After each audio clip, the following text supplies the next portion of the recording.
চাকমা। আমি ত্রিপুরা চাকমা স্টুডেন্টস অ্যাসোসিয়েশনের তরফ থেকে আজকের যে সাংবাদিক সম্মেলন, এই আপনারা এবং গোটা ভারতবর্ষের মানুষ জানে যে বিগত 16 জানুয়ারিতে যে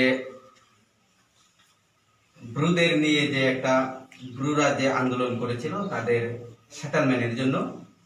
আর সেটাকে কেন্দ্র করে আজকে এই কয়েকদিন আগে আমরা দেখতে পেয়েছি যে এই মিজো কনভেনশনের এই সেক্রেটারি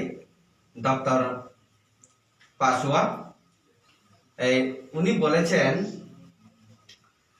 যে ত্রিপুরার যে শীর্ষ নেতা আছে ওরা নাকি সাম্প্রদায়িক এই দাঙ্গা সৃষ্টি করতে চাইছে, কিন্তু আসলে বিষয়টা উনি চাইছেন। ওনারা যা বলেছিলেন আমি মনে করি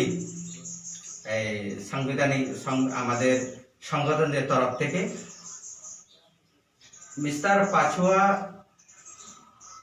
যা কার্যকলাপ চালাচ্ছেন সেটা মিজোরাম গভর্নমেন্টের উস্কানি, এবং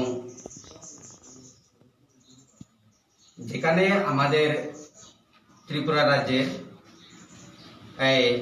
সেন্ট্রাল গভর্নমেন্ট এবং ত্রিপুরা সরকার তথা মিজোরাম সরকার সহ এবং ত্রিপুরার যে শীর্ষ নেতারা মিলে যে সেটেলমেন্টের বিষয়ে যে এগ্রিমেন্ট হয়েছিল, কিন্তু ওনারা এই বিষয়টা নিয়ে বিরোধিতা করছেন। আসলে বিষয়টা কি, ওরা কি চায়?